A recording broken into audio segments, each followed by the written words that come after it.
Middle East સંકટ પર G7ની emergency બેઠક, ઈરાન પર નવા પ્રતિબંધ મૂકવાને લઈને ચર્ચા.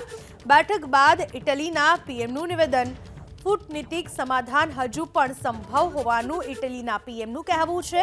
તો G7 બેઠક બાદ અમેરિકી રાષ્ટ્રપતિ બાઇડનનું નિવેદન.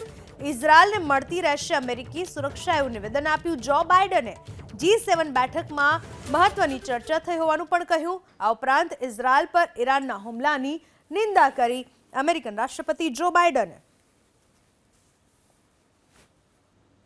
મિડલ ઈસ્ટ સંકટ પર G7ની ઇમરજન્સી બેઠક, ઈરાન પર નવા પ્રતિબંધ મૂકવાને લઈને ચર્ચા.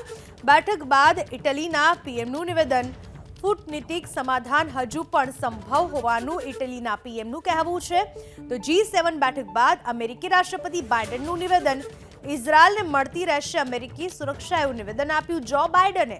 G7 બેઠકમાં મહત્વની ચર્ચા થઈ હોવાનું પણ કહ્યું. આ ઉપરાંત ઇઝરાયલ પર ઈરાનના હુમલાની નિંદા કરી અમેરિકન રાષ્ટ્રપતિ જો બાઇડને.